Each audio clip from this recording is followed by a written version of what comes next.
Mis padres cancelaron mi fiesta de cumpleaños porque mi hermana no soportaba verme feliz e hizo un berrinche por celos. Todo comenzó con un martes normal y un fregadero vacío.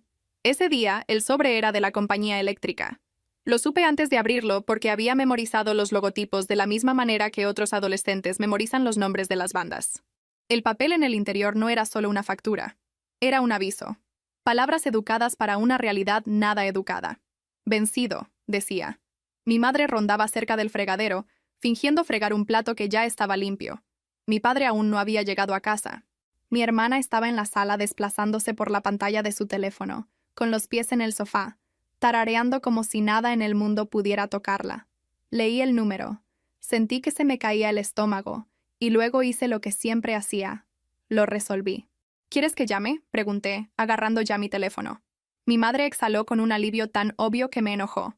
Sí, por favor, dijo. Solo... sé amable. Sé amable. Con la compañía que estaba a punto de cortarnos la luz porque mis padres no se tomaron la molestia de mirar un correo electrónico.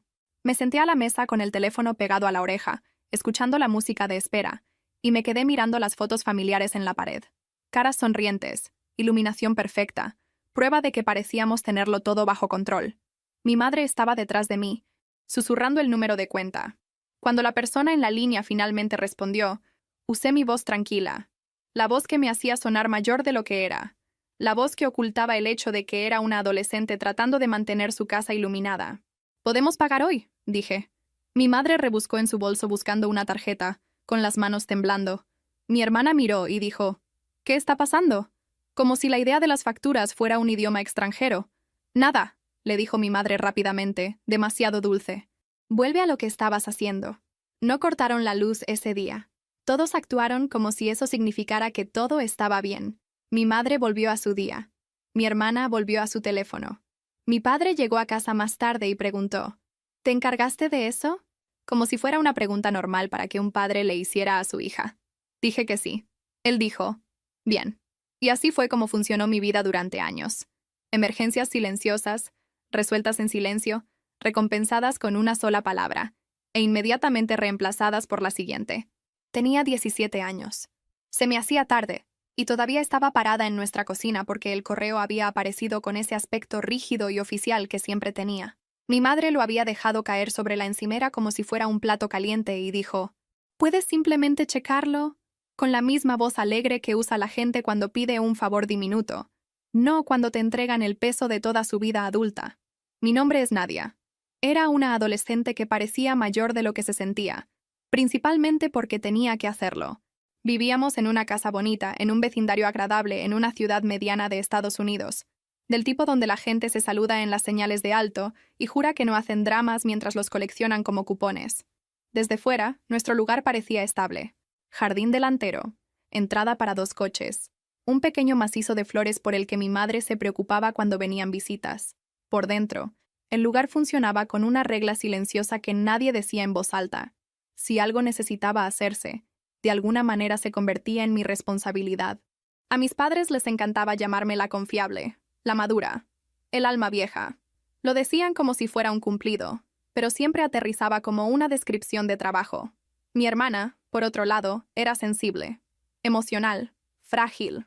Todos la trataban como una alarma de incendio que no podías probar, solo calmar. Cuando éramos pequeñas, eran cosas pequeñas. El cereal equivocado, la cuchara equivocada, la película equivocada, el asiento equivocado en la parte trasera del coche. Mi hermana lloraba. Mi madre corría como si estuviéramos desactivando una bomba. Y mi padre suspiraba como si la paz fuera un recurso escaso. Si yo me quejaba, recibía el discurso, «Tú eres más fuerte. No empieces. ¿Por qué no puedes simplemente dejarlo pasar?», porque yo también era una niña. Pero claro, finjamos que salí del útero con una agenda y un terapeuta. No tenía el lenguaje para eso entonces, pero luego aprendí la palabra que la gente usa para niños como yo, parentalizada. En aquel entonces solo pensaba que era útil. Y en mi casa, ser útil era lo más cercano a ser amada. Puedo decirte el momento exacto en que cambió de cosas de hermana mayor a esto no es normal. Estaba en la escuela secundaria, parada en una silla en nuestro lavadero, tratando de leer un aviso de corte pegado en la puerta porque mi madre lo había metido allí, como si fuera una vergüenza que no quería mirar. Recuerdo que el papel se sentía más pesado de lo que debería, como si llevara toda una vida adulta dentro. Mi hermana estaba en el pasillo llorando porque una amiga no la había invitado a algo. Mi madre corría de un lado a otro con un vaso de agua y una manta como si un corazón roto requiriera equipo médico. ¿Y yo? En medio de todo eso, estaba pensando en si las luces se iban a apagar. Comenzó con pequeñas tareas. ¿Puedes recordarme la cita? ¿Puedes checar si llegó la factura? ¿Puedes poner esa carta en un lugar seguro? Luego se convirtió en, solo llama y pregunta cuánto debemos. Luego se convirtió en, ¿puedes configurar el pago automático? Como si las tareas fueran bloques de construcción, y un día miré hacia arriba y me di cuenta de que había construido toda la casa. Para el 8º grado, mis amigos pensaban que yo era organizada. Los maestros me amaban porque siempre entregaba las cosas temprano. Los adultos me sonreían de esa manera especial que guardan para los niños que parecen que nunca causarán problemas. No los corregía. No podía decir exactamente, soy organizada porque si olvido un pago, mi casa se convierte en una zona de guerra. Había noches en las que hacía la tarea en mi cama con mi computadora portátil abierta en un ensayo escolar y una bandeja de entrada de correo llena de recordatorios de facturas al otro lado de la pantalla. Pausaba a mitad de una frase en mi ensayo para responder un mensaje de mi padre. ¿Enviaste esa factura? Luego caminaba por el pasillo, tocaba la puerta de mis padres y pedía una firma en un formulario escolar como si fuera su secretaria. A veces encontraba a mi madre sentada en la mesa de la cocina con una pila de papeles, mirándolos como si estuvieran escritos en otro idioma. No puedo, susurraba, frotándose las sienes. Me duele la cabeza. Así que yo me sentaba y lo hacía. Abría, clasificaba, etiquetaba, archivaba. Le decía que era urgente y que podía esperar. Tomaba decisiones que no debería haber tenido que tomar, porque la alternativa era el caos. Mi padre me agradecía, pero su agradecimiento siempre tenía ese trasfondo de derecho. Bien, decía, como si hubiera hecho lo que se esperaba. Y si alguna vez le pedía que se encargara de algo él mismo, se ofendía. ¿Por qué actúas como si yo no hiciera nada? Espetaba, a pesar de que acababa de entregarme la tarea. La peor parte no eran las tareas. Era la forma en que trataban mi competencia como prueba de que yo no necesitaba cuidados. Si estaba tranquila, estaba bien. Si estaba molesta, era dramática. Si lloraba, estaba haciendo una escena. Mi hermana podía llorar y era una emergencia. Yo podía llorar y era una manipulación. Una vez, en 9º grado, tuve un colapso total en el baño después de que un maestro me apartara y dijera, «Pareces cansada». Me encerré en un cubículo y me cubrí la boca para que nadie me oyera. Recuerdo haber pensado, tengo 16 años y ya estoy agotada. Eso debería haber asustado a mis padres. Pero no se lo dije porque ya sabía cómo iría. Mi madre entraría en pánico por un momento. Luego lo convertiría en sus sentimientos. Mi padre diría que era demasiado sensible. Mi hermana pondría los ojos en blanco. Así que me lo tragué y volví a clase. Esa era mi especialidad. ¿Y mi hermana? Ella era recompensada por ser ruidosa. Si azotaba una puerta, mi madre lo llamaba expresarse. Si yo suspiraba demasiado fuerte, mi padre me decía que cuidara mi actitud. Cuando mi hermana olvidaba un proyecto, mis padres le llevaban los materiales. Cuando yo olvidé algo una vez, mi madre dijo, «Tú eres la que lleva listas». ¿Cómo lo arruinaste? Mi madre odiaba el papeleo de la manera en que algunas personas odian las arañas. Lo veía y físicamente retrocedía. Mi padre odiaba sentirse gestionado, lo cual era gracioso porque también odiaba gestionarse a sí mismo. Así que en el momento en que mostré alguna competencia, se aferraron. Aprendí a clasificar el correo y detectar sobres de aviso final antes de que nadie más los abriera siquiera. Aprendí a iniciar sesión en las cuentas y ver qué se debía y qué se había olvidado. Aprendí la diferencia entre un cargo por mora y un aviso de corte.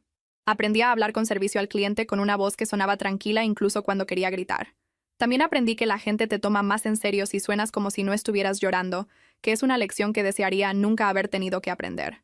Cuando era más joven, mi madre se paraba detrás de mí mientras llamaba a lugares, susurrando la información, y luego hablaba por teléfono al final para confirmar, «Sí, soy yo», como si eso hiciera que toda la situación fuera menos extraña. La mayoría de las llamadas eran simples. Confirmar fechas de vencimiento, pedir que se perdonara una tarifa, configurar fechas de pago. Después del segundo aviso de corte, mi madre incluso puso mi nombre en la cuenta como contacto autorizado, como si eso lo hiciera normal. En aquel entonces, si tenías el número de cuenta, la dirección postal y una voz firme, la mayoría de las personas al otro lado no hacían muchas preguntas. Hice hojas de cálculo básicas de lo que se debía y cuándo. Nada elegante, solo estructura suficiente para evitar que el lugar se deslizara hacia el caos. Mantuve el correo electrónico de facturas organizado porque mis padres actuaban como si abrirlo les doliera físicamente. Marcaba plazos, dejaba notas adhesivas y le enviaba mensajes de texto a mi padre con recordatorios que ignoraría hasta el último segundo. Luego, él corría de un lado a otro, estresado, actuando como si el universo lo hubiera emboscado con consecuencias. Mi padre tenía una pequeña empresa, y ayudarlo se veía como separar recibos, emparejar facturas y enviar seguimientos educados a clientes que se retrasaban en el pago. No estaba haciendo impuestos ni nada complicado. Estaba haciendo el trabajo de pegamento poco glamoroso que evita que la vida normal se agriete. El trabajo de mi madre era más disperso. Citas, documentos, llamadas telefónicas. Mantuve su calendario para que no se desmoronara. Hice carpetas. Escribí cosas porque nadie más lo hacía. Mientras tanto, mi hermana flotaba a través de todo eso como si las reglas fueran para otras personas. Si quería algo, se enmarcaba como una necesidad. Si lo arruinaba, se enmarcaba como estrés. Si yo lo arruinaba, se enmarcaba como un defecto. El dinero lo empeoraba. Si mi hermana quería ropa nueva, era ella necesita confianza. Si yo necesitaba algo para la escuela, era ¿realmente lo necesitas? Si mi hermana quería salir, era ella se lo merece. Si yo quería salir, era ser responsable. Aprendí a sobrevivir haciéndome pequeña, no pidiendo, no necesitando, no ocupando espacio. Y lo intenté. Realmente lo intenté. Intenté el enfoque amable. Intenté el enfoque lógico. Intenté el enfoque de tal vez si lo explico con calma entenderán. Intenté el enfoque de simplemente me lo tragaré. No vale la pena pelear. Cada enfoque terminaba en el mismo lugar. Mi hermana era consolada, mis padres se ponían cómodos, y a mí se me decía que dejara de ser dramática. A veces el favoritismo era obvio. Mi hermana exigía algo caro. Empezaba a llorar si mis padres dudaban, y de alguna manera aparecía en unos días. Mientras tanto, yo pedía algo pequeño, como dinero para un evento escolar, y mi madre me miraba como si le estuviera pidiendo que entregara un riñón. «Tienes un trabajo», decía ella. Ella también, quería decir yo. Pero mi hermana no trabajaba. Ese era el punto. Ella no manejaba el estrés. No le iba bien con la presión. Necesitaba descanso. Necesitaba protección. Necesitaba suavidad. Yo necesitaba silencio. También necesitaba dormir, pero eso se consideraba un defecto de personalidad. Para cuando tenía 16 años, tenía un trabajo de medio tiempo. No porque estuviéramos luchando, sino porque necesitaba dinero que no estuviera atado al estado de ánimo de mi madre. Quería mi propia cuenta bancaria. Mi propia pequeña rebanada de libertad. También comencé a ver la universidad menos como un sueño y más como una señal de salida. No lo llamé escape. Lo llamé un plan, porque eso sonaba más seguro. Trabajaba después de la escuela y los fines de semana. Nada glamoroso, solo trabajo de persona normal. Llegaba a casa con los pies doloridos y el olor de las vidas de otras personas en mi ropa, y mi madre me saludaba con «Qué bueno, ya estás en casa», como si yo existiera por conveniencia. Luego me entregaba una pila de correo. O decía, «Necesito que mires el calendario». O, «Tu padre necesita que envíes un correo a alguien». O, «Tu hermana está molesta. ¿Puedes hablar con ella?» Hablar con ella. Eso siempre hacía que se me apretara el estómago, porque hablar con mi hermana significaba absorber su estado de ánimo y suavizar los bordes para que mis padres no tuvieran que manejarlo. Significaba ser su bote de basura emocional. Mi hermana, por su parte, me trataba como un servicio, no como una hermana. Se sentaba en mi cama sin preguntar y decía, «Necesito que me ayudes». Y luego, cuando decía que estaba cansada, ponía los ojos en blanco y me llamaba egoísta. La ironía, por cierto, podría alimentar una pequeña ciudad. Por ese entonces, mi hermana comenzó a ser más creativa con su rutina de frágil. Tenía crisis nerviosas por proyectos escolares, por amigos, por ropa, por cualquier pequeña decepción.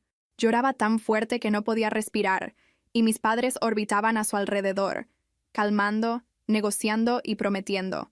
Luego se daban la vuelta y me gritaban porque no estaba siendo solidaria. Solidaria. Esa palabra todavía hace que me tiemble el ojo. Cuando tenía 17 años, me dije a mí misma que mi 18º cumpleaños sería diferente. No estaba pidiendo un desfile. No estaba pidiendo un lugar elegante. Solo quería un día en el que no me sintiera como ruido de fondo. Así que planeé una celebración sencilla en casa. Nada enorme, solo una pequeña reunión.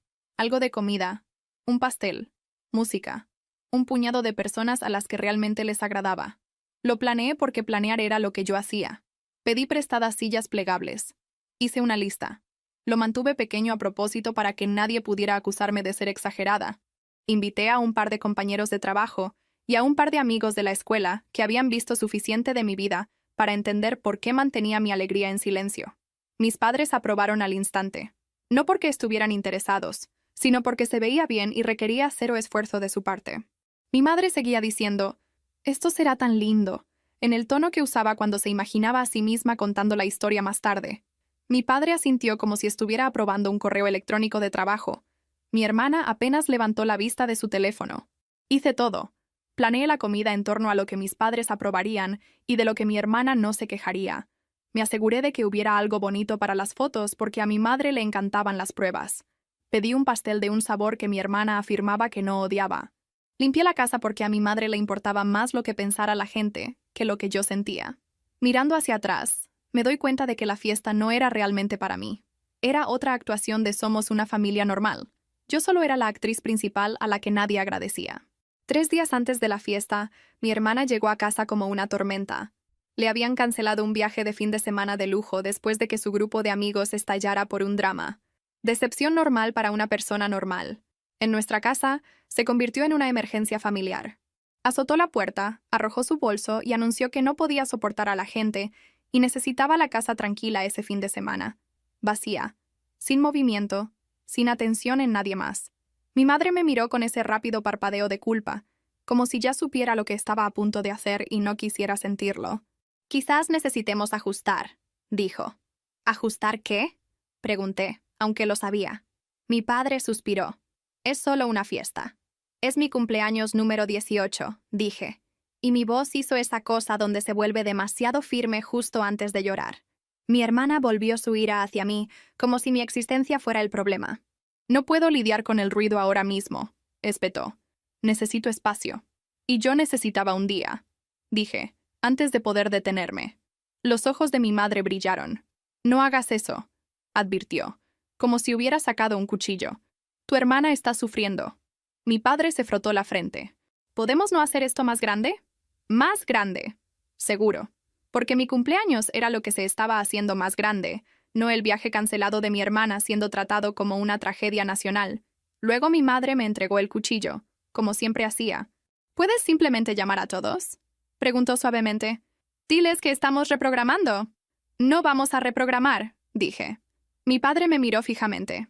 «Nadia». Mi hermana se cruzó de brazos. «No voy a tener gente aquí», dijo, como si fuera dueña de la casa. Y mis padres, como siempre, eligieron el camino de menor resistencia, lo que significaba elegirla a ella. Así que llamé a mis amigos, a mis compañeros de trabajo, a todos. Traté de sonar casual mientras me ardía la cara. Algunas personas fueron amables. Algunas sonaban confundidas. Uno preguntó, «¿Está todo bien en casa?», y mentí porque no sabía cómo decir. «Mi familia piensa que soy reemplazable». Guardé en cajas las decoraciones que había comprado con mi propio dinero. Puse el pedido del pastel en espera. Guardé las sillas plegables. Lo hice en silencio porque si hacía ruido, mi madre me acusaría de actuar mis sentimientos. Mi hermana pudo pisotear y azotar puertas como si estuviera en una película. A mí me tocó ser silenciosa y madura. Llegó mi cumpleaños y la casa permaneció tranquila, como un museo dedicado al estado de ánimo de mi hermana. Sin pastel, sin tarjeta, ni siquiera el esfuerzo mínimo de fingir. La mañana fue tan normal que se sintió insultante. Mi padre bebió café y se desplazó por su teléfono. Mi madre lavó ropa. Mi hermana durmió hasta tarde como si se lo hubiera ganado. Me senté a la mesa de la cocina y miré un punto en la madera donde alguien había derramado algo una vez y nunca lo limpió adecuadamente. Recuerdo haber pensado, «Esta es mi vida. Soy una mancha que la gente evita». En algún momento, mi hermana entró en la cocina. Se sirvió café y dijo, «Perdón por tu cosa». «¿Mi cosa?», como si mi cumpleaños fuera una cita que olvidó. Esa noche, mi madre intentó consolarme sin consolarme. «No te lo tomes como algo personal», dijo. La miré fijamente. «Es literalmente mi cumpleaños». Respondí. «Estás siendo intensa», dijo. «Tu hermana es frágil. Es solo un día». Esa frase, «es solo un día», golpeó como una bofetada porque no era un día. Era una clasificación. Un anuncio público de dónde me sentaba en la jerarquía familiar. Después de mi cumpleaños, seguí la corriente en casa durante unos días, y se sintió como actuar en mi propia vida. Mi madre me hablaba con esa voz brillante, como si manteniendo el tono alegre pudiera fingir que no había pasado nada. Mi padre evitaba mi mirada. Mi hermana flotaba como si hubiera ganado algo y ni siquiera tuviera la decencia de reconocer el premio. Empecé a notar pequeñas humillaciones que me había entrenado para ignorar, como la forma en que mi madre presentaba a mi hermana a la gente con un pequeño brillo. «Esta es mi bebé», y luego hacía un gesto vago hacia mí como si fuera una compañera de trabajo. Como la forma en que mi padre presumía de mi responsabilidad ante sus amigos, pero si le pedía apoyo, actuaba como si yo estuviera siendo necesitada. Como la forma en que mi hermana se quejaba de mí con mi madre en la cocina, a propósito, lo suficientemente alto para que yo la oyera, y mi madre simplemente dejaba que sucediera. Esa semana, di un paseo por el vecindario por la noche, sola, con el aire lo suficientemente frío como para picar. Miré las casas con luces en las ventanas y me pregunté si otras familias eran como la mía, si había otras chicas llevando vidas adultas sobre sus espaldas mientras todos las llamaban maduras. Recuerdo haber pensado, si me quedo, me voy a convertir en alguien que odio. Me voy a volver amargada y cruel o entumecida y vacía. De cualquier manera, pierdo. Fue entonces cuando el plan dejó de ser una vaga fantasía y se convirtió en una línea de tiempo. El lunes siguiente en la escuela, la gente preguntó por la fiesta. Me sentí humillada de nuevo porque tuve que explicarlo sin que sonara como si lo estuviera inventando. Y fue entonces cuando algo en mí pasó de la tristeza a la planificación. No grité. No confronté. Hice lo que siempre había hecho. Me moví en silencio. Le pregunté a una familia en la que confiaba a través de la escuela si podía quedarme con ellos temporalmente. No eran parientes cercanos. Eran la familia de mi entrenador asistente de la escuela, personas que me habían visto crecer desde las gradas y notaban cosas en silencio. Me preguntaron cuánto tiempo necesitaba, cuál era mi plan y qué límites quería. Cuando dijeron que sí, vino con reglas y una línea de tiempo. No para siempre, no te salvaremos, solo una oferta de ayuda tranquila y normal. Honestamente fue desarmante. Seguí esperando la trampa. No había una, solo límites. Lo que mis padres trataban como un insulto. Fui a mi trabajo y pedí más horas. Mi gerente pareció sorprendido y luego dijo que sí, porque yo era confiable. Por supuesto que lo era. Me reuní con un consejero escolar para mantener mis planes universitarios en movimiento sin que mis padres controlaran todo. Aprendí qué formularios podía manejar yo misma y para cuáles necesitaba firmas. Y comencé a trabajar en torno a esa realidad como si fuera un rompecabezas. Luego reuní lo que necesitaba de la casa de mis padres de la manera en que reúnes suministros antes de una tormenta, lenta y cuidadosamente. Un artículo a la vez. Documentos, tarjetas, cosas personales que no podía reemplazar. Escribí números importantes en papel porque no confiaba en que mi familia no me cortara el plan telefónico como castigo. Lo habrían llamado preocupación, y mi madre habría llorado por lo difícil que era para ella. También hice una cosa más antes de irme. Dejé de ser el sistema, sin anunciarlo. No configuré el siguiente pago. No abrí el correo electrónico de facturas. No le recordé a mi padre. No rastreé el horario de mi madre.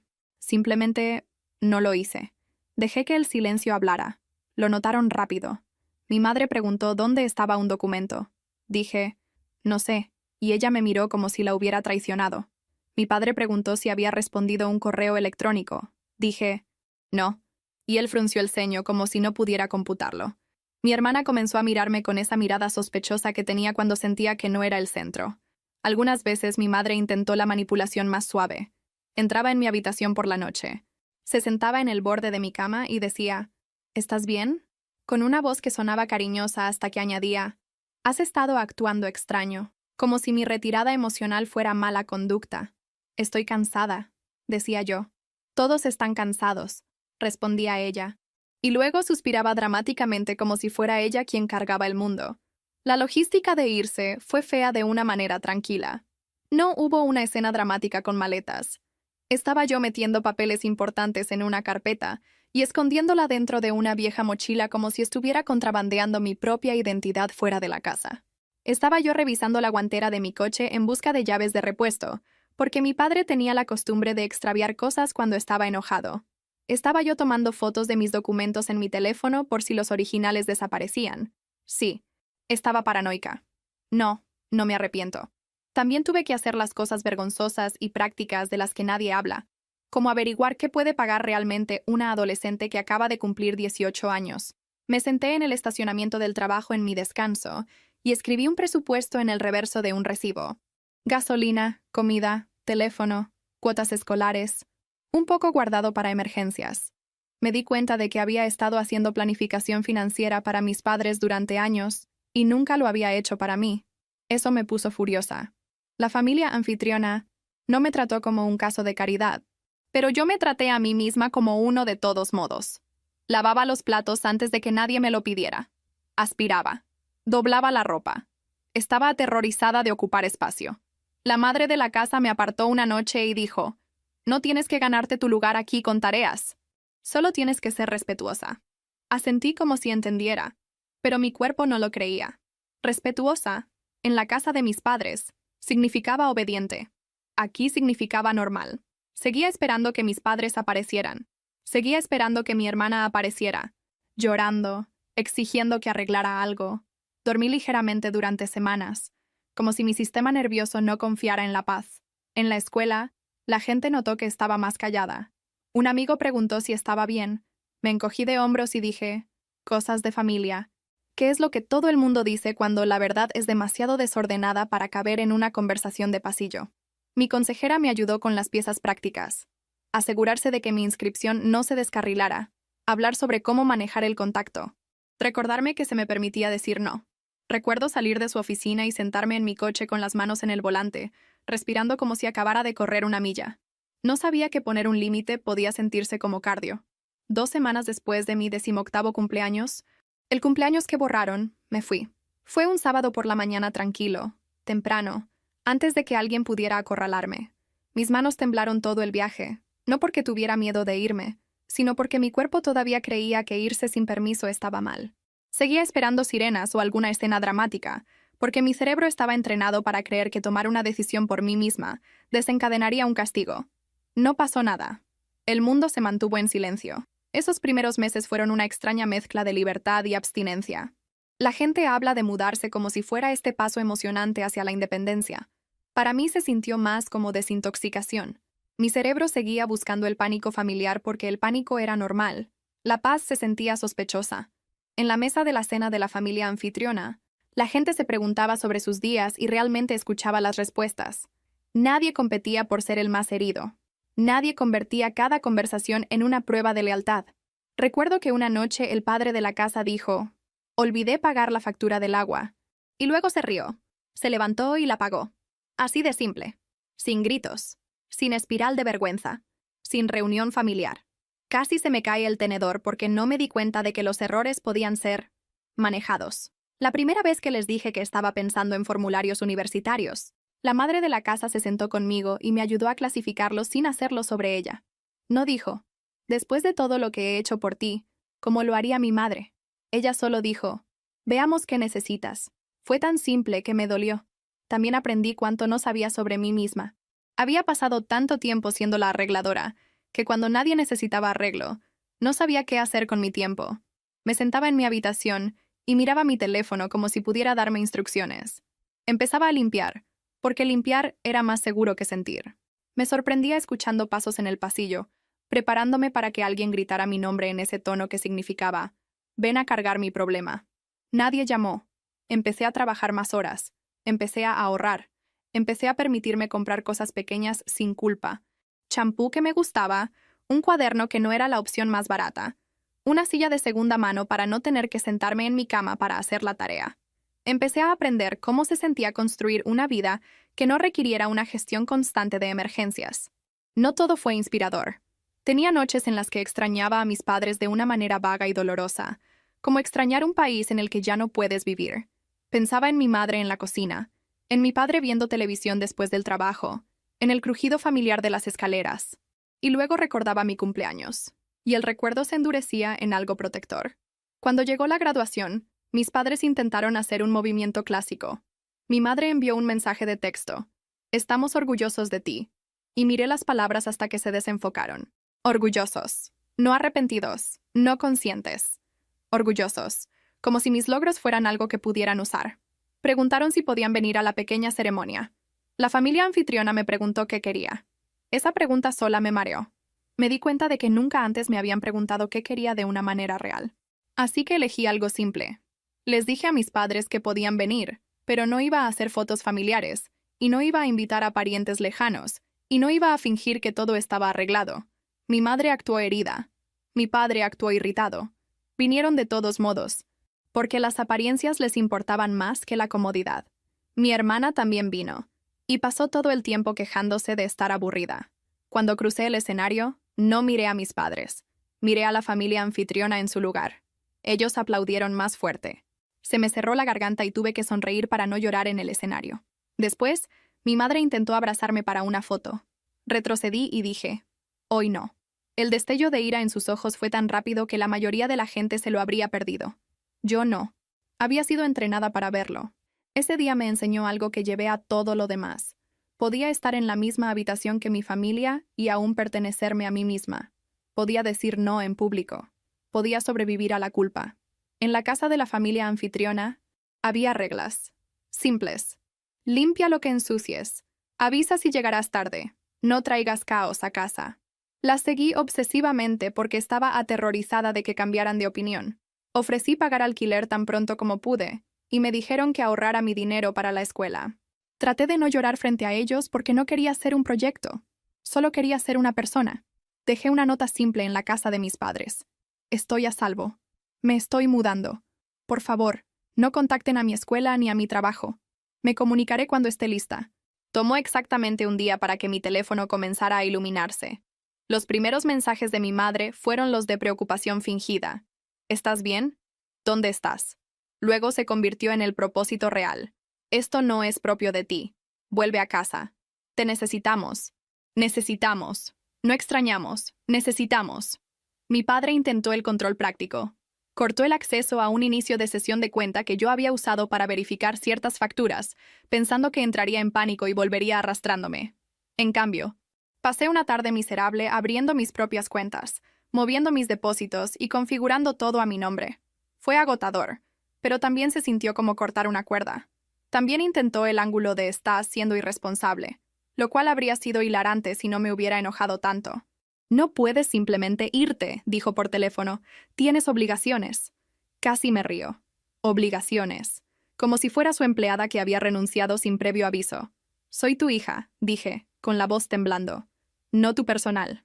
Él espetó. No me contestes. Ahí estaba. No amor. No preocupación. Control. Mi madre intentó la culpa a través de otras personas. Parientes que apenas me hablaban de repente tenían opiniones sobre la familia. Mi hermana envió, así que nos estás abandonando, como si yo fuera su madre. También envió un mensaje de voz que era básicamente ella sollozando y diciendo, no puedo hacer esto sin ti, lo cual podría haber funcionado en mí años antes, pero para entonces se sintió como alguien tratando de arrastrarme de nuevo a un pozo con una cuerda hecha de lágrimas. Cambié contraseñas, eliminé mis dispositivos de las cuentas compartidas, configuré mi propio plan telefónico, bloqueé a un par de parientes. Dejé de responder cuando los mensajes no eran respetuosos. No fue limpio, no fue fácil. Pero fue la primera vez que mi vida me pertenecía más a mí que a su caos. La primera semana lejos fue brutal en pequeñas formas. Me sentía culpable cuando cenaba porque no lo estaba ganando resolviendo el problema de otra persona. Me sentía ansiosa cuando mi teléfono vibraba porque mi cuerpo todavía se estremecía como si estuviera a punto de ser castigada.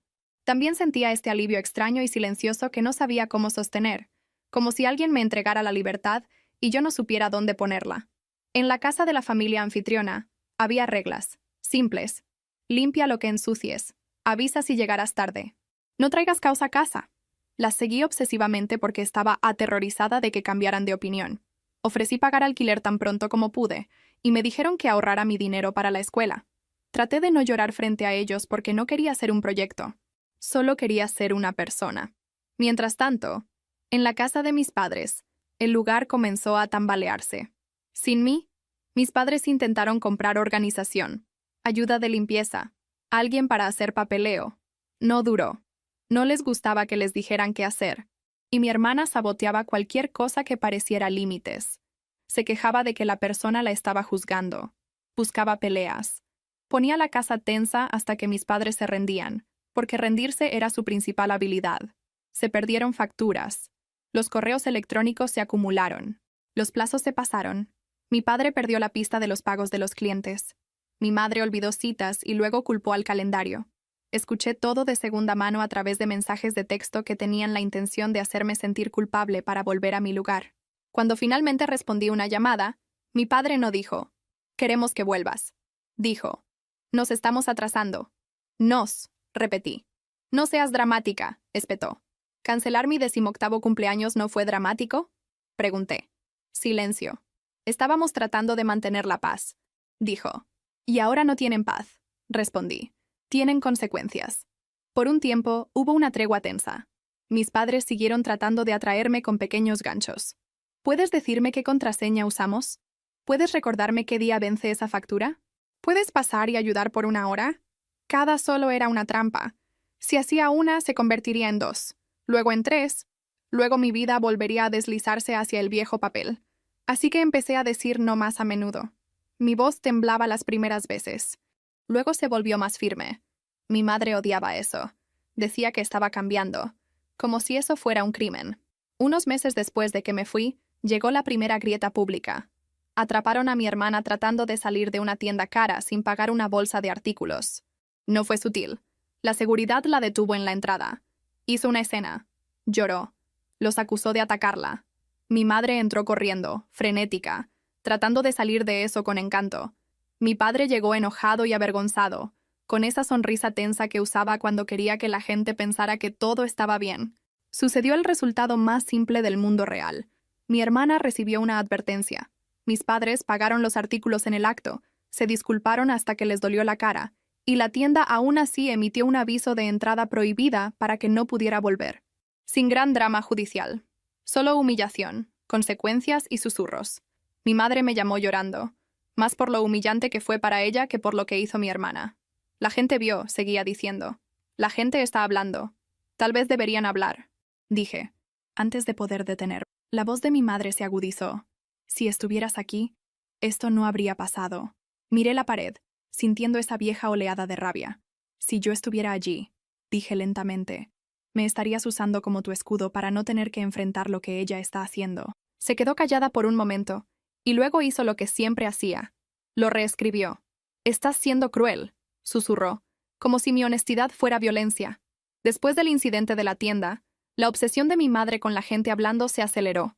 Dejó de saludar a los vecinos de la misma manera. Empezó a explicar todo en exceso. Si alguien preguntaba, «¿Cómo estás?», ella se lanzaba a una larga historia sobre lo estresante que era la vida y cómo los niños de hoy en día tenían tanta presión. Era como si pensara que si hablaba lo suficiente, podría construir un muro de palabras. Mi hermana, mientras tanto, actuaba como si todo fuera un ataque personal contra ella. Le dijo a cualquiera que quisiera escuchar que fue un objetivo. Juró que no tenía la intención de hacer nada malo. Luego, al siguiente aliento, exigía algo para sentirse mejor. Ropa nueva, una bolsa nueva, una cena fuera. Y mis padres, desesperados por calmarla y desesperados por calmarse a sí mismos, se lo daban. Recibí mensajes de vecinos que apenas conocía, pequeños mensajes de texto de comprobación que se sentían más como pesca de chismes que como preocupación. Aprendí a responder con 2 frases y luego parar. Aprendí a poner mi teléfono boca abajo sobre la mesa y ducharme sin él. Eso fue más difícil de lo que debería ser. Un par de veces pasé en coche por la vieja casa de mis padres por costumbre y luego me odié por ello. El jardín se veía igual. La entrada se veía igual. Desde fuera todavía parecía estabilidad. Esa es la cosa con familias como la mía. Pueden estar pudriéndose por dentro y aún así verse perfectas desde la calle. Fue entonces cuando la guerra narrativa del vecindario se hizo más fuerte. Mi madre y mi hermana difundieron su versión a través de chats grupales y conversaciones en las entradas de las casas. En su historia, yo era fría, desagradecida, celosa, dramática. Dijeron que me había escapado como una adolescente rebelde, lo cual era casi gracioso porque nunca había sido rebelde ni un día en mi vida. Había sido obediente hasta el punto de la autoeliminación.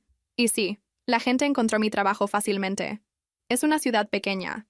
Mi madre le dijo a un pariente dónde trabajaba porque estaba preocupada. Ese pariente apareció en mi mostrador una tarde e intentó acorralarme con un discurso de culpa frente a los clientes. Mantuve la voz baja, dije. Este no es el lugar. Y cuando no se iban, mi jefe se acercó y el pariente finalmente retrocedió. El mensaje era claro. Estaban dispuestos a avergonzarme en público para hacerme volver a la fila. Esa noche comencé a documentar todo. Capturas de pantalla, fechas, notas. No porque quisiera una guerra legal, sino porque necesitaba pruebas de la realidad cuando mi familia intentaba reescribirla. No estaba buscando un juez. Estaba buscando mi propia cordura. Casi al mismo tiempo, mis padres volvieron a arrojar dinero a mi hermana, inscribiéndola en un costoso programa de carrera que prometía resultados rápidos. Mi madre lo dijo como si fuera un plan de rescate. Esto le dará dirección, insistió. Mi hermana duró unas semanas. Peleó con los instructores. Dejó de presentarse. Renunció. Mis padres nunca obtuvieron un reembolso. Simplemente dejaron de mencionarlo, como si el silencio pudiera borrar el dinero desperdiciado. Luego vino el colapso financiero, y no fue una explosión. Fue una fuga que se convirtió en una inundación. El desenlace financiero tenía un ritmo, y odiaba lo familiar que se sentía, porque había visto las primeras señales durante años y nadie escuchó cuando las señalé. Comenzó con mi madre enviándome mensajes de texto por la noche. ¿Recuerdas el inicio de sesión de la empresa de servicios públicos? Miraba el mensaje y sentía que me picaban los dedos por arreglarlo. Quería responder con la contraseña y un alegre «Aquí tienes», como lo habría hecho la vieja versión de mí. En cambio, escribía «Puedes restablecerla» y luego me sentaba allí con el corazón acelerado, como si acabara de cometer un crimen. Luego mi padre intentó el enfoque más suave, que era nuevo para él. Decía «Sé que estás molesta, pero eres buena en esto». Lo hacía sonar como un cumplido. Decía «Solo ayúdanos a ponernos al día y luego estaremos bien», como si el problema fuera temporal, no estructural. La verdad era que, sin mí, no solo perdieron a una ayudante, perdieron a la persona que notaba patrones, perdieron a la que veía las pequeñas fugas antes de que se convirtieran en inundaciones. Mi hermana no notaba patrones, notaba sentimientos, y trataba los sentimientos como emergencias. Me enteré de la primera gran caída de crédito cuando mi madre llamó, con la voz tensa, y dijo, «Algo anda mal con la tarjeta». «¿Qué quieres decir?», pregunté, sabiéndolo ya. «Es más alto de lo que debería ser», susurró. «¿Miraste los cargos?», pregunté. «No quiero», admitió. Ahí mismo estaba todo el problema en una frase. Cuando mi padre finalmente miró, confrontó a mi hermana, y ella lloró, y dijo que entró en pánico, y lo necesitaba, y lo iba a devolver. Prometió conseguir un trabajo. Mi madre la abrazó y dijo, «Está bien, bebé». Mi padre gritó. Mi hermana gritó. Y luego, finalmente, mis padres lo pagaron porque la idea de que su crédito se dañara les asustaba más que la realidad de que mi hermana nunca cambiara. Excepto que pagarlo no la detuvo. Solo le enseñó el límite. Fue entonces cuando se volvió más astuta con la cuenta bancaria. Mi padre tenía una vieja computadora portátil que guardaba como respaldo, y todavía tenía guardado el inicio de sesión del banco porque creía en la conveniencia más que en la seguridad. Mi hermana la usó para mover pequeñas cantidades a su cuenta de una manera que no desencadenara pánico de inmediato. No transferencias enormes, solo lo suficiente para drenarlos mientras no prestaban atención. No tenían alertas de texto activadas, y mis padres evitaban revisar la cuenta como si mirarla pudiera invocar mala suerte. Cuando mi padre se dio cuenta, culpó al banco. Cuando mi madre se dio cuenta, culpó al estrés. Cuando mi hermana se dio cuenta, no dijo nada. Y luego los empujó a una oportunidad. Algún esquema local de un amigo que prometía retornos rápidos, si actuaban ahora. Mis padres querían creer que finalmente estaba haciendo algo inteligente, así que entregaron dinero que no podían permitirse. Se desvaneció. Mi hermana juró que lo arreglaría. Luego lloró. Luego se enojó. Luego dijo que todos la estaban atacando. Misma rutina, diferentes apuestas. Para cuando los cobradores comenzaron a llamar, la voz de mi madre había cambiado. Tenía ese borde quebradizo, como si estuviera tratando de mantenerse unida con tensión. Mi padre comenzó a llegar a casa más y más tarde. Mis padres dejaron de dormir bien. Podía escucharlo en la forma en que hablaban. Breve, aguda, agotada. Debería haberme sentido reivindicada. No lo hice. Me sentí enferma. No porque no merecieran consecuencias, sino porque una parte de mí todavía deseaba que despertaran antes de que todo se quemara. Sí, esa parte de mí es molesta. Lo sé. Durante los siguientes 6 meses, las cuentas de mis padres comenzaron a tambalearse. Avisos de retraso, cargos recurrentes que no reconocían, un saldo de crédito que seguía subiendo. Parte de eso era la tarjeta de crédito. Mi hermana era una usuaria autorizada para emergencias, y la trataba como una asignación personal, acumulando cargos e incluso tomando adelantos en efectivo. Cada vez que mis padres la confrontaban, ella lloraba y decía que lo necesitaba, y mi madre se doblaba como papel. La otra parte eran esas pequeñas transferencias de la vieja computadora portátil, desapareciendo justo después del día de pago, lo suficiente para mezclarse con los cargos de comestibles y las tarifas de suscripción para que pareciera vida normal en lugar de robo. Los cobradores comenzaron a llamar. Las tarifas se acumularon. Su crédito cayó. Mi padre perdió clientes porque estaba distraído, atrasado, inestable. Mi madre tomó turnos extra. Vendieron cosas, muebles, herramientas, cualquier cosa que valiera dinero rápido. La casa bonita se volvió imposible, y se redujeron a un lugar más pequeño en la misma área porque mi madre no podía soportar la idea de empezar de nuevo en otro lugar. Cuando sucedió la reducción de tamaño, mi madre intentó que fuera mi trabajo de nuevo. Llamó y dijo, «Tenemos que empacar», como si la palabra tenemos me incluyera por defecto. Dijo, «No sé qué hacer con todas estas cosas», como si nunca hubiera tomado una decisión en su vida. «Contraten mudanza», dije. «No podemos permitirnos eso», espetó, inmediata y aguda, y luego se suavizó cuando se dio cuenta de que había mostrado su tono real. «Quiero decir, es caro», casi le digo. Podían permitirse muchas cosas cuando era para ella. En cambio dije, «No estoy disponible para esto». Se quedó callada. Luego hizo el giro clásico. «¿Así que realmente vas a dejar que tu padre se lastime la espalda?», preguntó, como si mi negativa fuera una amenaza física. Mi padre, cuando llamó más tarde, no pidió ayuda para empacar. Pidió que manejara el papeleo de cambiar direcciones, actualizar cuentas, configurar nuevos servicios públicos. Eso era lo que querían decir con ayuda. No cajas, sistemas. Sentí que mi viejo reflejo se encendía tan fuerte que me dio náuseas. La parte de mí que había sido entrenada para prevenir desastres gritó, «Si no haces esto, lo arruinarán». Y luego la parte nueva de mí respondió, «Deja que lo arruinen, deja que aprendan». Así que ofrecí una cosa estrecha y controlada. Les envié una lista de pasos en un mensaje. Cambiar dirección con la oficina de correos. Actualizar el banco. Actualizar los servicios públicos. Configurar recordatorios. Eso es todo. Sin llamadas. Sin gestión continua. Sin acceso a mis cuentas. Sin solo una cosa más. Envié la lista y luego apagué mi teléfono. Sobrevivieron. No con gracia. No sin quejas. Pero sobrevivieron. Pasé en coche por la vieja casa una vez después de que estuvo vacía, solo para probarme a mí misma que era real. El jardín se veía demasiado limpio, como si la casa no supiera lo que había pasado dentro. Por un momento me imaginé a mi madre tomando fotos de las habitaciones vacías, llorando la imagen más que la vida. Me imaginé a mi padre culpando a todos menos a sí mismo. Me imaginé a mi hermana quejándose de tener que vivir en algún lugar más pequeño, como si el tamaño de las habitaciones fuera lo que importaba. No me detuve. No entré. Seguí conduciendo. No fue instantáneo. No sucedió en una semana. Sucedió en etapas, como ver un accidente en cámara lenta que no puedes detener. Un pago perdido. Luego otro. Luego una carta. Luego una conversación detrás de una puerta cerrada. Luego mi madre llamando y diciendo, «Es posible que tengamos que mudarnos», como si fuera el clima y no el resultado de años de habilitación. Su matrimonio se agrietó bajo la culpa. Mi padre culpaba a mi madre por mimar. Mi madre culpaba a mi padre por ser duro. Ambos culpaban a mi hermana en privado y luego la consolaban cuando lloraba, porque esa era su adicción.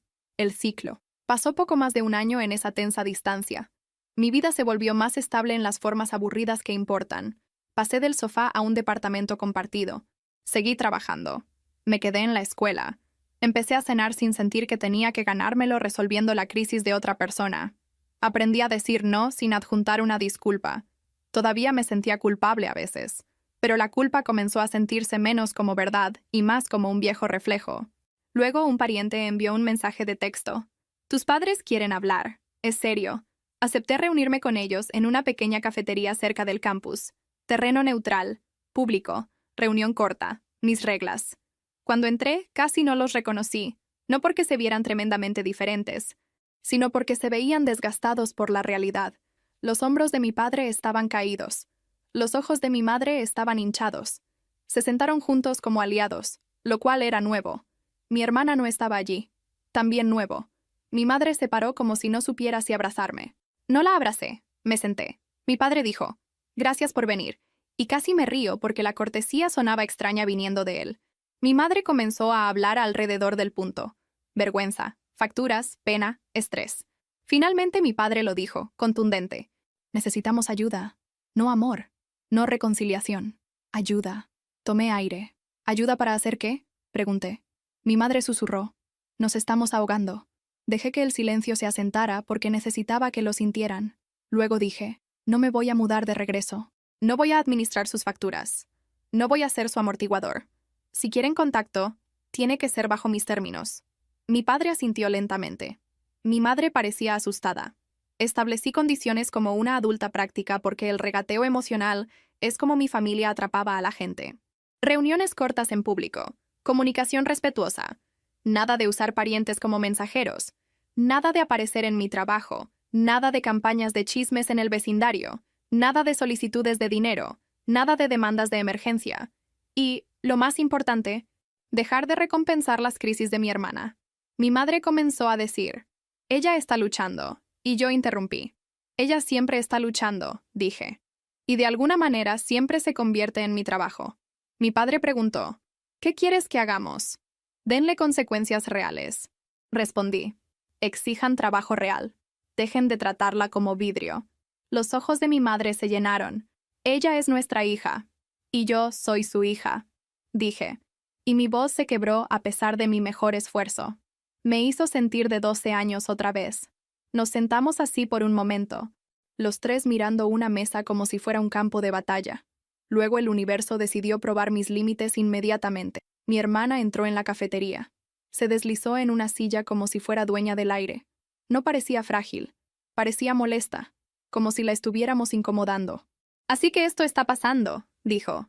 No acepté reunirme contigo, respondí. Ella puso los ojos en blanco. Claro que no, dijo. Siempre actúas como si estuvieras por encima de todos. Y luego fue directo al idioma familiar. Entonces, ¿vas a ayudar o no? No, dije. Eres egoísta, espetó. Nos dejaste para lidiar con todo. ¿Quieres decir que los dejaste para lidiar con tu desastre? Dije. Y mis manos temblaban debajo de la mesa. La cara de mi hermana se tensó. No fue mi culpa. Ellos guardaron la contraseña. Ellos pusieron mi nombre en la tarjeta. La voz de mi padre cortó agudamente, más fuerte de lo que esperaba. Basta, dijo. Mi hermana parpadeó como si hubiera sido abofeteada por la palabra. Tú causaste esto, continuó mi padre. Tú lo hiciste. Mi madre se estremeció.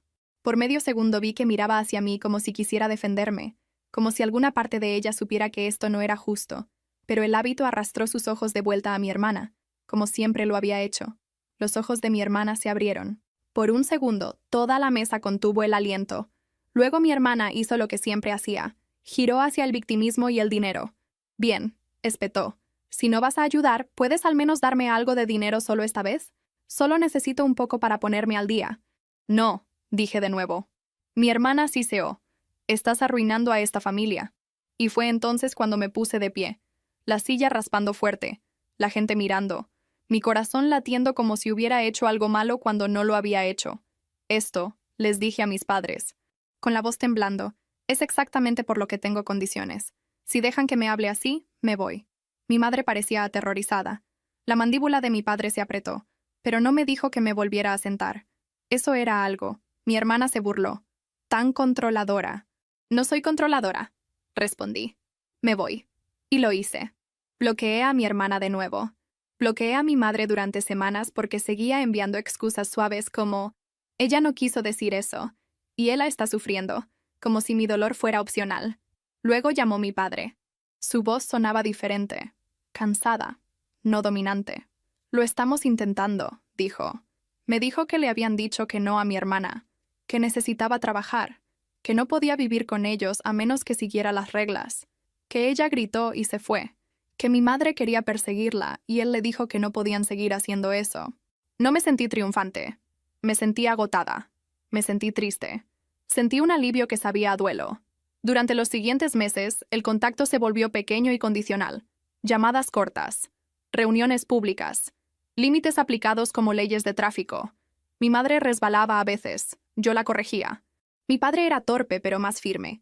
Mi hermana aparecía con nuevos números, pidiendo dinero. A veces mis padres se mantenían firmes. A veces tambaleaban. Cuando tambaleaban, Cortaba el contacto por un periodo establecido y luego intentaba de nuevo. A principios de mis 20 años, ya no era el sistema, solo era yo. Imperfecta, a veces amargada, todavía impulsiva, pero finalmente viviendo una vida que no requería que gestionara el caos de otra persona para merecer oxígeno. Una de las últimas pruebas llegó un martes aleatorio cuando mi madre llamó con una voz demasiado casual y dijo: «Pregunta rápida. ¿Todavía tienes esa cosa de la hoja de cálculo para las facturas?» Mi pecho se apretó instantáneamente. Viejo reflejo. «¿Qué hicieron cuando les dije que contrataran a alguien?», pregunté. Ella suspiró. «No podemos permitirnos eso». Tampoco podían permitirse el programa costoso que pagaron por ella, dije en voz baja. Ustedes eligieron a dónde fue el dinero. Silencio. Luego el viejo gancho. Eres tan buena en eso. ¿Nos ayudaría? Cerré los ojos. No, dije. Tranquila. Puedo mostrarles cómo configurar recordatorios una vez. Eso es todo. Mi madre espetó. ¿Así que simplemente dejarás que nos ahoguemos? No soy yo quien mantiene su cabeza bajo el agua, respondí. Simplemente ya no soy quien los saca. 2 días después, mi padre envió un mensaje de texto. Lo resolvimos. Después de esa reunión en la cafetería, lloré en mi coche en el estacionamiento, con las manos temblando en el volante como si tuviera 17 años otra vez. No lloré porque mi hermana me gritara. Eso era normal. Lloré porque mi padre diciendo basta había abierto algo. Era prueba de que podía ver la realidad cuando le costaba lo suficiente. También era prueba de que eligió no verla durante años, cuando el costo era yo. Conduje a casa a mi departamento y tomé la ducha más larga de mi vida, como si pudiera lavar toda la dinámica familiar. Luego me senté en mi cama y miré mi teléfono, esperando la reacción violenta. Llegó, por supuesto. Mi madre dejó un mensaje de voz al día siguiente en ese tono suave y tembloroso que solía atraerme de vuelta. «Solo estoy herida», dijo. «¿Fuiste tan dura? Ella es tu hermana». Mi pecho se apretó. Viejo reflejo, vieja culpa. Así que hice algo nuevo. Reproduje el mensaje de voz de nuevo y escuché el contenido, no el tono. El contenido era: ella quería que yo aceptara la falta de respeto para que mi hermana no tuviera que sentir incomodidad. Lo mismo de siempre. Envié un mensaje de texto de vuelta. No voy a discutir esto. Si quieres contacto, tiene que ser respetuoso. Estoy tomando espacio. Luego realmente tomé espacio. No contesté cuando volvió a llamar. No respondí cuando envió un mensaje largo sobre cómo las familias perdonan. Fui a trabajar. Fui a clase. Compré comestibles. Hice cosas aburridas de la vida mientras mi teléfono vibraba, y cada vez que no contestaba, me sentía poderosa y aterrorizada a la vez. Cuando mi padre llamó una semana después, no exigió. Preguntó. «¿Podemos hablar?», dijo. Hablamos en trozos cortos. Me contó detalles que yo no sabía. Cómo mi hermana había salido furiosa y luego regresado exigiendo dinero. Cómo mi madre había escondido efectivo en un cajón por si acaso. Cómo mi padre había comenzado a guardar la computadora portátil bajo llave en su coche porque no confiaba en nadie en la casa. Sonaba avergonzado diciéndolo. Sonaba mayor. Sonaba como alguien que finalmente se dio cuenta de que no podía seguir dejando que una hija quemara la casa para mantener a la otra hija tranquila. Le dije que no iba a ser su red de seguridad. Le dije que podía amarlos a distancia, pero que no podía ser consumida por ellos. No discutió. Eso también era nuevo. Durante el siguiente año, construimos algo frágil. No cercanía, no calidez. Algo más parecido a una tregua. Mi madre probaba los límites de maneras pequeñas y furtivas. Hacía preguntas que sonaban inocentes, pero que en realidad eran intentos de arrastrarme de nuevo a la gestión. ¿Qué día pagas tu alquiler? ¿Cómo llevas la cuenta de las cosas? ¿Qué banco usas? Aprendí a responder vagamente o redirigir. Mi padre realmente la detenía a veces, lo cual todavía me sorprende cuando lo recuerdo. Mi hermana intentó un par de veces atraparme a solas. Enviaba mensajes desde nuevos números. Luego fingía que estaba contactando como una persona normal. En el momento en que respondía, ella giraba hacia el dinero o la culpa. Dejé de responder. Eventualmente aprendí a detectar su estilo de escritura incluso cuando el número era nuevo. Sí, mi propia hermana era básicamente correo no deseado. La última prueba de límites fue casi graciosa, de una manera oscura. Mi madre llamó y dijo: «Tengo una pregunta sobre la aplicación de calendario en mi teléfono». Se me puso la piel de gallina. Dije: «¿Puedes buscarlo?». Ella suspiró, dramática. «Eres tan fría ahora». Me reí, un aliento agudo. «No», dije. «Simplemente ya no estoy disponible para acceso ilimitado». Se quedó callada. Luego intentó un gancho de culpa más. Solía importarte. Todavía me importa, respondí. Simplemente me importo yo misma también. Hubo una pausa, y luego dijo, muy pequeña. No sé cómo hacer eso. Esa línea casi me rompió. Porque era honesta. También no era mi responsabilidad arreglarlo. Así que le dije una cosa que realmente podía hacer. Escribir citas en papel, configurar un recordatorio, empezar pequeño. Luego terminé la llamada. No la rescaté. Y ella sobrevivió. Eso fue todo. Sin disculpa. Sin gratitud. Solo una pequeña y ordinaria prueba de que podían sobrevivir sin consumirme. A veces la gente me pregunta, ¿hablas con ellos ahora? Como si hubiera una respuesta limpia. La verdad es desordenada. Algunas semanas mi madre puede ser casi normal. Pregunta sobre mis clases, sobre mi trabajo, y por unos minutos puedo fingir que somos solo una madre e hija regulares. Luego resbalará y dirá algo como, tu hermana está pasando por un momento difícil, y mis músculos se tensarán como si estuviera a punto de entregarme la cuerda de nuevo. He aprendido a notar el momento en que la conversación se convierte en una trampa. He aprendido a decir, no voy a hablar de ella, y cambiar de tema. Si mi madre pone mala cara, dejo que ponga mala cara. Si se pone aguda, termino la llamada. Si envía un mensaje de culpa más tarde, no corro a calmarlo. Eso suena frío cuando lo escribo, pero es la única manera en que puedo quedarme en mi propia vida. Y honestamente, mi vida es buena. No perfecta, no dramática, simplemente buena. Tengo rutinas que me pertenecen. Tengo amigos que no confunden el amor con la obligación. Tengo un hogar que no funciona con emergencias. Lo último que supe fue que mi hermana seguía vagando entre los sofás de amigos, ocasionalmente probando nuevos números como un mal hábito, y mis padres finalmente decían no más a menudo que sí. Nuestra relación se mantuvo frágil. Enmiendas en pequeñas dosis. Límites aplicados en tiempo real. Algunos meses hablamos un poco más. Algunos meses apenas hablamos. Si respetan los límites, tenemos algo que se asemeja a una familia. Si no lo hacen, desaparezco de nuevo. Y por primera vez en mi vida, eso no se siente cruel, se siente necesario.